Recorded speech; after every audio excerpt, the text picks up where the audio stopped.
we're not talking about something that seems, tomorrow's world and phenomenally complex. It sounds like it can be absorbed rather into work streams pretty immediately, which again has to be a good thing in terms of this reaching maturity and reaching widespread adoption in what can be quite a tech-averse sector occasionally. Is that fair to say? Yeah.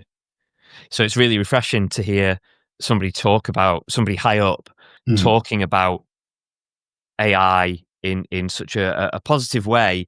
And you're absolutely bang right. Not in the future, not something we're looking to invest in, something that can be established pretty quickly. And the way he puts it, AI-driven tools that streamline workflows and free up time for high-value work.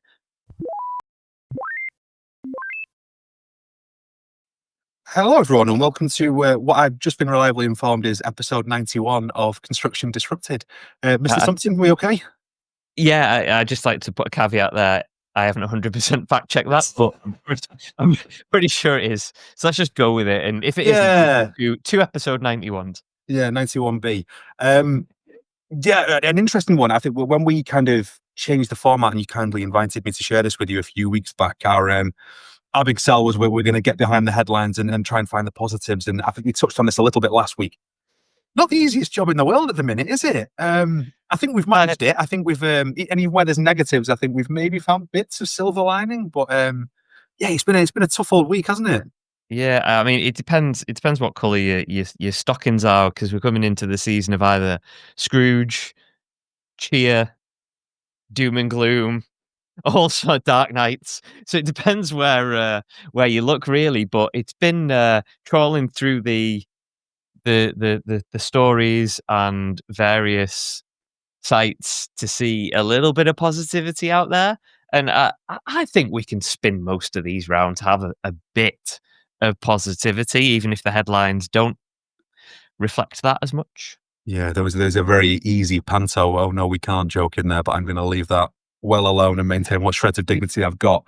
But yeah, a good few bits to get stuck into. Again, anyone that saw my post last week will not be stunned to hear that AI will feature again in this one as a bit of a callback to previous episodes. I will say that negativity, we mentioned it a couple of weeks back now, predicted budget is coming. The Chancellor has been very much out on manoeuvres. Pitch rolling, I believe, is the term for inevitable tax rises to follow. And I've seen lots of headlines within the trades on gloomy economic figures kind of being explained away as people taking a watching brief for what's coming with the budget. But yeah, you can be reassured if you are listening to this concerned there's about to be half an hour of budget chat that we'll avoid that as much as we possibly can. I think it needs a deep dive a little closer to the time, but this ain't it. Let's try and find some positives somewhere.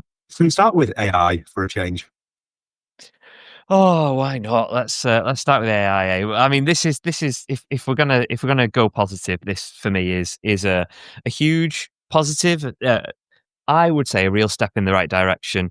And what I'm talking about is Balfour Beatty's unveiling of their 7.2 million AI investment with Microsoft Copilot. The reason I say it's positive is for one line in the story, which on the front of it, you could say, yeah, but it's going to take people's jobs, and it's you're going to make more people redundant, and therefore it's not very good, skill shortage, etc., etc. But in the actual story, and I had it on the screen and now it's gone, but in the actual story, it does say that they're bringing this in to do repetitive administrative tasks which free up their employees to focus on other and better tasks and things that they can be doing on projects. And that's like just a fabulous thing to hear. I think so, but not least in the context of skills gap, as you say, also something that we've touched on several times on this podcast. There's just certain roles where, yes, you would love to recruit humans in to do that and to provide jobs, and we should be doing that, but we also have an immediate need to get stuff built. And if there is a means of taking those tasks and finding a way to deliver in a more smooth way, then we absolutely should be doing that.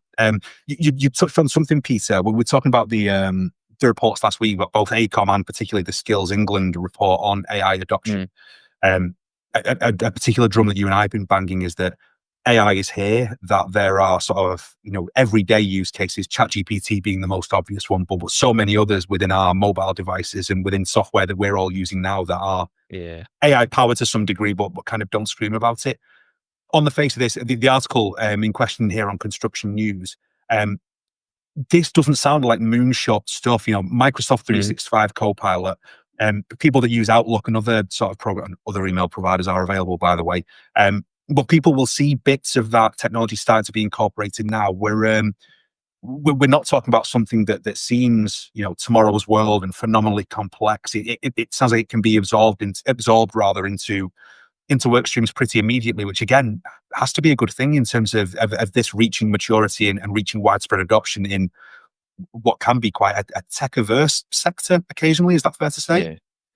Yeah, I'd say that completely. So it's really refreshing to hear somebody high up, group chief executive, Leo Quinn, talking about AI in such a positive way.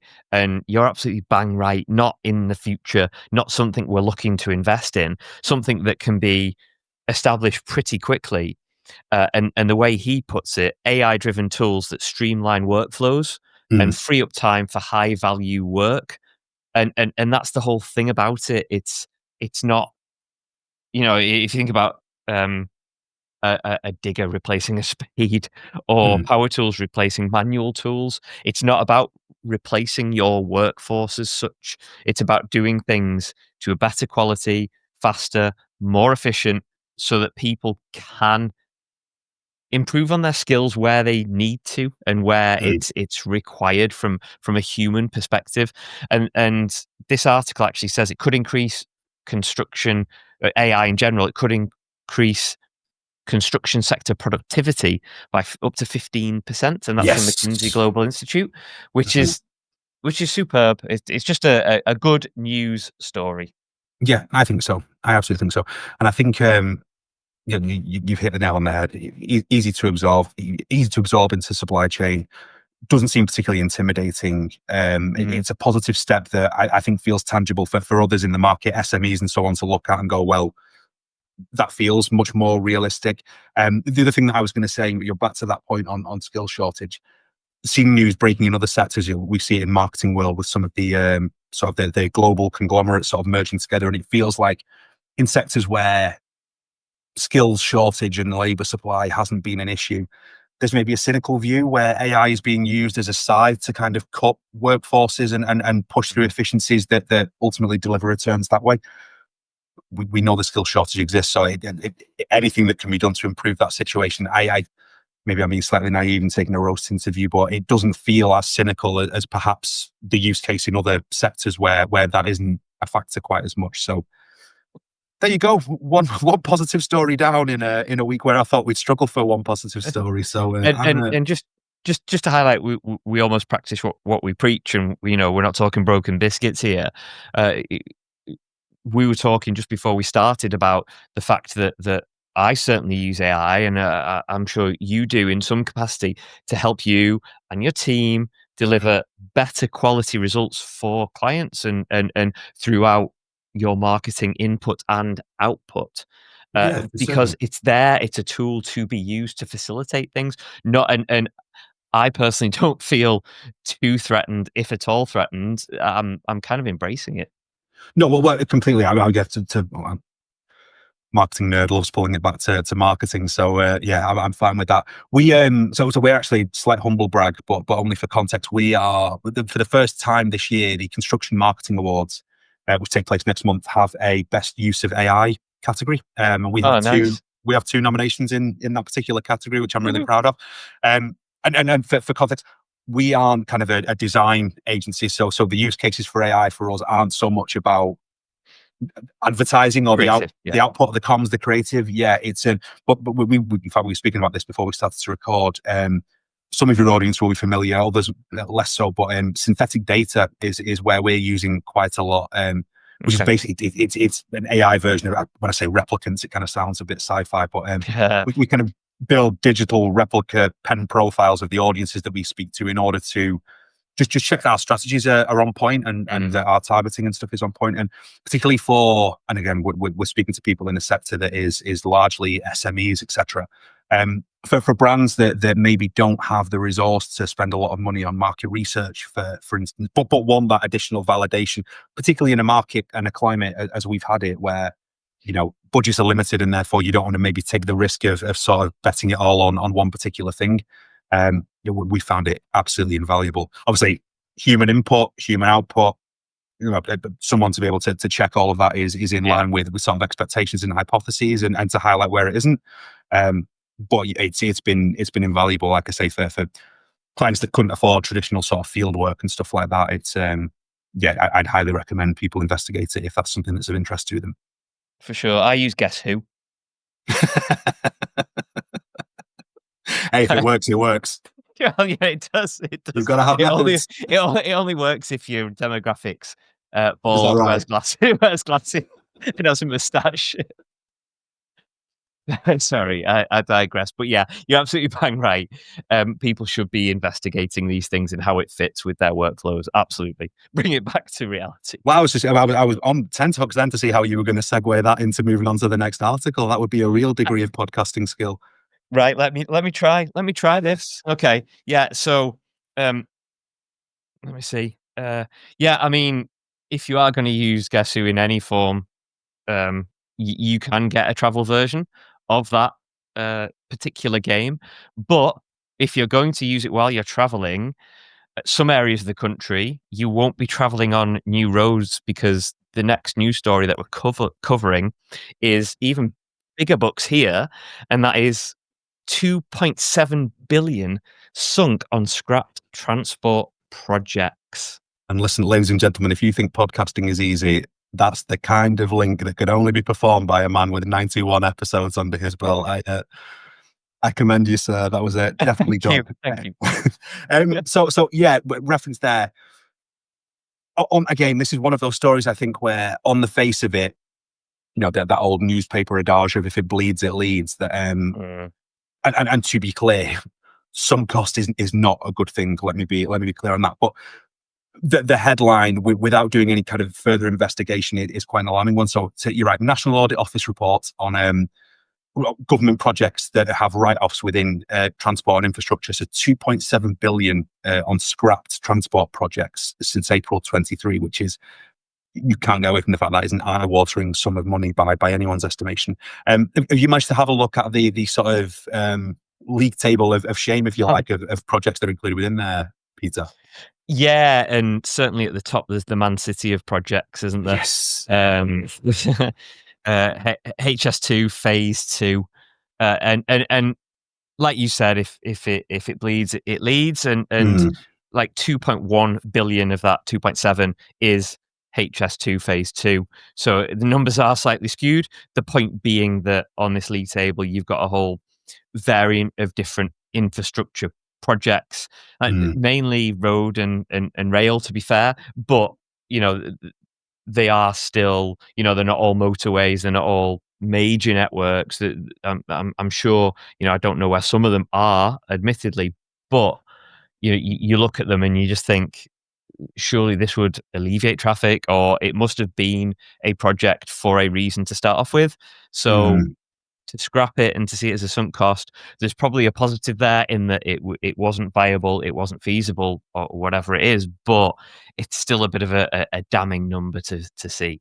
No, completely, and well, that's exactly my assessment of this, is that there will be differing reasons for those cancellations, and wasn't viable at planning, and therefore we'd caught it early, and therefore that's a positive, because it means we didn't end up investing even more, chasing what would ultimately be a loss. My initial take on this was, again, when we've spoken about this before, the media have to report honestly. Like, this isn't a criticism of anyone for kind of, you're talking the sector down, and we need to be sort of focused on more positive stuff. The report says 2.7 billion, and therefore report the 2.7. I have no issue with that whatsoever. My slight issue, as someone that loves the sector and wants to see it do well, is back to what we said previously about failure to deliver on the homes target. The headlines that HS2's Northern Light cancellation caught in the first place. That it's another headline that could be viewed from those outside the sector, that not just market entrance from a skills gap point of view, but inward investment, or end clients that are a bit shaky about do I need to build that asset, etc. It's just another one of those things where the story is in the headline, and therefore I don't need to read what's below the fold to make an informed decision on it. It screams out quite alarming. One of the things that, and it's complete serendipity.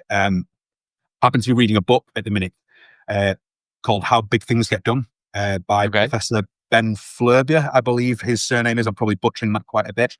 And this isn't to mitigate, those projects and the amount of sunk cost. What I will say somewhat is that in looking at, so his focus is on, funny enough, it's a word that you've touched on in previous podcasts, on mega projects. The level of overrun, both in terms of budget and time on those, it's so consistent. He has a thing that he's developed, the what's he called, the iron law of mega projects, which is that failures are a predictable result of embedded weaknesses in design, planning, or governance across all mega projects. Hence the reason for writing the book. So on infrastructure, the average budget overrun on an infrastructure project, care to guess? Let's go 5 million. Oh, sorry. This is a percentage. So 62%. Sorry. Of budget overrun. Well, here's one. Mega projects in general, the number delivered on time and in full in percentage terms, 0.5% of mega projects. I was going to go 10%, so I was way off. 0.5. So yeah, I say all of that to say that this doesn't excuse us as a sector. And when we say mega projects, that doesn't just mean sort of construction projects in our world. There are a number of other sizable, think Olympic delivery, for instance. I know, London kind of got a lot right in that respect. There are other cities where organisation has been a nightmare in terms of stadium creation and infrastructure creation, everything around it. So yeah, I say all of that just to provide a bit of a wider sort of frame for reading these things. And again, just on the UK, on infrastructure, Holyrood up in Scotland, 3 years late, 978% over budget. Eye-watering. The Channel Tunnel, 140% over budget. So yeah, anyone listening to this that has worked on those projects or feels particularly targeted by the National Audit Office on those statistics, you're not alone. We as a sector are not alone. It's not an excuse. We should all be better, but it sounds like there is an innate human bias towards underestimation on time, underestimation on cost, and everyone should go and read How Big Things Get Done, because maybe next year's National Audit Office statistics may end up be slightly more positive as a result. For sure. If we're looking for a silver lining, and this is a very tenuous silver lining, the government have stated that their shift towards maintaining existing infrastructure over new builds has contributed to this, you could say, which, again, I'm trying to rose-tinted glasses here. You could say it's a positive in that they're looking at what needs to be updated and updating it rather than just creating new things because they are new things. I'm not saying it's right. I'm not saying it's wrong, and I'm not saying it certainly doesn't justify all these sunk costs, but at least they're focusing on making things better. I'm trying here, right? Well, let me offer an additional sort of silver lining to it. I mentioned Pablo Christie Vaughan of AECOM last week when we were looking at AECOM's sort of joined up response to the national infrastructure strategy. I'd reached out to Pablo on the day of record for a comment. He was good enough to come back with something, but wanted to go away and speak to the powers that be at AECOM before coming back. So we've got a Construction Disrupted exclusive from AECOM. I won't give you the whole thing, but just the main thing I was asking, as I mentioned on last week's episode, like this all sounds great, but it all sounds massive. Like, is this achievable, and what do you take away? In summary, he said that the recommendations in the infrastructure strategy response are actionable, particularly for some quick wins such as AI integration, streamlining planning, which we talked about last week, and innovative public-private partnership models. These initiatives offer a pathway to faster, smarter, and more integrated infrastructure delivery. Key barriers to success include the complexity of existing processes, workforce constraints, and political risks, as we've said previously. But again, they seem pretty. But on the PPP thing, here's sort of we mentioned obviously that reads like PFI to us. Doesn't sound like that's the way that they refer to this. They talk about close cooperation between government, consultants, and private sector partners, and that being vital to overcoming technical and operational challenges. And this collaborative approach would guarantee success by incorporating insights from the ground up. So this is much about Intel sharing of best practice rather than just, to your point, the design is this, the plan is this, the cost is this, and then we kid ourselves until such a time as we realize that we are over budget or over time or whatever the case may be. So it sounds like it's more about an adult collaborative feedback loop that makes for a better process rather than PFI as you and I read it initially. So the fact that can be done is more positive than I thought. That's great, and a really good soundbite in terms of getting that quote and getting other people involved and digging deep into the stories, eh? Yeah. Well, again, we've mentioned budget. If you don't, anyone listening to this, if you don't follow Pablo on LinkedIn, he's one of several economists within the sector that I would say, go and follow ahead of those budget announcements because, he'll be very on the ball with that stuff. Fantastic. Right, moving on. Final headline. Do you want to take this one? So the kind of big thing last week within housing, I guess for balance, we've kind of complained a little bit, hadn't we, that we've been a bit too housing focused and therefore infrastructure, and now swinging the pendulum right back again. The big announcement coming out of Westminster, the social and affordable homes program. Some really, really interesting bits there within what is a 39 billion program. So anyone within housing, particularly with a focus on social housing, will have been keeping an eye on that. It's a monster of a thing, as you would well expect a framework of that size to be. But a lot to get excited about. A lot of measures in there that feel practical. I mean, we can dive into several of them. One thing that I wanted to start off with, because we'd spoken about the London Assembly plan on the reduction of the affordable homes target, and obviously the focus of this is social. This feels like a sort of big volume dial in the opposite direction on that, with 60% social rent property provision within the funding stream on this. I thought that was a sort of massive statement from the government on that. Yeah, like reading it and seeing this come through, and then reading it and linking it back to previous episodes where we're moving away from affordable housing. It was almost like they've actually done some joined up thinking and thought, right, we'll move this here, and then we've got a plan for this here. And it did feel a little bit double-sided in a way, but then if you think about it, they've got a plan for building houses, and then they've got this plan for affordable houses. Kind of makes sense. 10-year program. I was a bit skeptical when you start to get into large numbers of years, because who's going to be in charge? We'll kick it down the road. Yeah, absolutely. We're 2036, this is supposed to finish. But 300,000 affordable homes, not too bad. 180,000 social rent. It's all positive for those people that are less fortunate than others. Really, it's a good thing, and it's spreading across the country. It's not just heavily southern based, and I think that was a criticism of previous episodes, that some of these things are a bit southern heavy.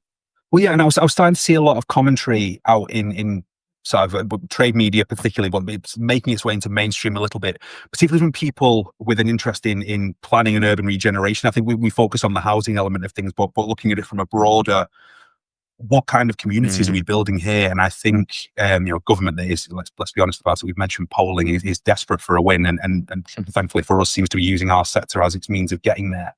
But it starts to make that 1.5 million homes target feel a bit arbitrary. Like, slash as much regulation as possible, and sort of tie local government in knots so that they can't get involved in this stuff unless it's via devolution. And then as long as we hit 1.5 million homes, it kind of who lives in them and what those communities look like is somewhat immaterial. It just means that we've hit an arbitrary target. So that, to your point, I think that kind of attitude, if that persists, that's my read of it at least. that allied with this feels like a much more considered approach that actually takes into account the needs of the people that will ultimately be creating these communities. So just to give you a quick run through of kind of the key bits that I took from that, as I say, targeting delivery of at least 60% social rent homes within the funding envelope, I think is massive.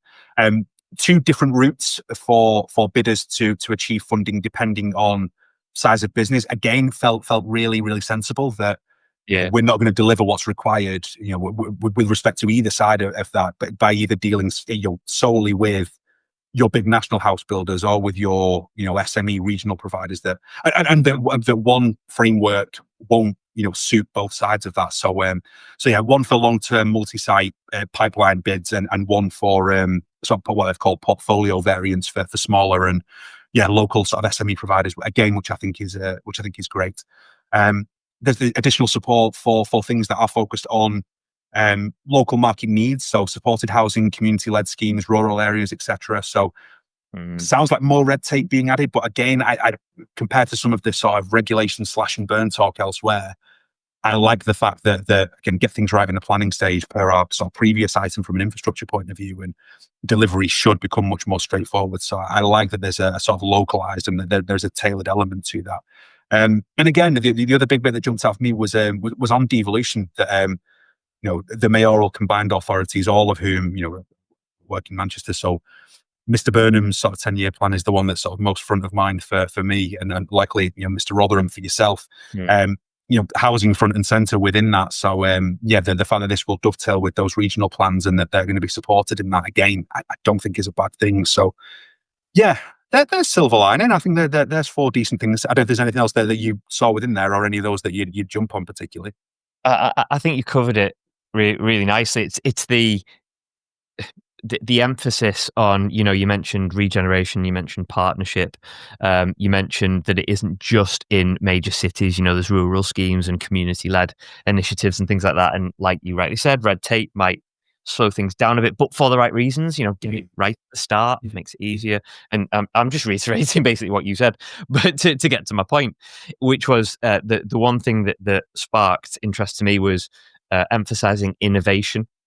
And I think that'll be really interesting to see how that plays out. Like you said, not focusing on major housing builders or SMEs, fair playing field. And with that comes innovation. Hopefully with that comes some really interesting ways to build, design, develop, not just houses, but communities as well, which will be really, really good to see it play out.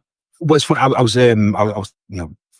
honoured to be asked to speak at the Greater Manchester Chamber of Commerce, had their property and construction summit last week, and kind of looking at what the region would look like in sort of several years' time. Pipeline was something that came up massively. You mentioned sort of modernisation of supply chain there. That put me in mind of modern methods and offsite, and that's all that you hear from those providers. I think they need to be part of this mix as well. But the way that they build and the nature of their sort of employer base relative to the rest of the market, they need that surety of supply in order to have that confidence that the projects are there for them to employ people steadily and so on. So maybe this does that. Maybe this is one of those things where I know it has to be spread nationally, but 39 million total pot, 7 million of which is going to devolved governments. I think, hopefully that at least gives the market a bit more confidence as to what's coming down the track, and people can sort of act accordingly in terms of staffing up, etc. So, it's actually exciting. That's been a much more uplifting episode than I was initially fearing, to be honest, mate. Well, that's what we do. We bring we lift the fog of doom. We blow it away. I'm trying to think of other analogies, but I'll leave it. I'll leave it there. We lift the fog of doom. There you go. that and that segue on the infrastructure. You're on fire today. There you go. What can I say? It's certainly been one of those days. So I was due an episode, to be fair, where I was on fire. So this is it. This is it. I don't want it to end, right? But unfortunately, I think we're going to have to end it there. Takeaway for this week. I think if zooming out overall, you know what? There's two potentially. I was going to say, going back to the infrastructure stuff, that it pays sometimes. I know we understandably, it's our day job. We kind of hyperfixate sometimes on what's happening in this sector, but it's happening elsewhere as well. I think it's easy to get yourself into a rut, isn't it? Of this is just happening to me, and I'm being sort of lost in the bits that are right in front of you. But it's much bigger than that. I think the big one is, and again, it's a fairly universal thing, that the positives out there, if you bother to look for them. I think it's very easy to just see the headlines and kind of get overwhelmed. And I'm not immune to that. I've been the same last couple of weeks, but conversations like this are really useful to sort of get beneath that and start to see if there is anything that we can get excited about. So yeah, that'd be my takeaway, I think. Fantastic. Cool. How about yours? Preparation, I think is mine. You get it right. You get all the details right at the very start. You prepare, and you end up with no sunk costs. You end up with housing that delivers, and you have AI capabilities that help both of those things succeed. So in a succinct fashion, that is all three wrapped up into one takeaway. I am on fire. I was going to say that as your, and any kids out there that want to become podcasters, listen to Mr. Sumpton, because yeah, preparation is key if you want to be landing links like that one. Absolutely. And on that bombshell, I'm gonna wish you a good evening, and we'll speak next week. Cheers, mate. Take care.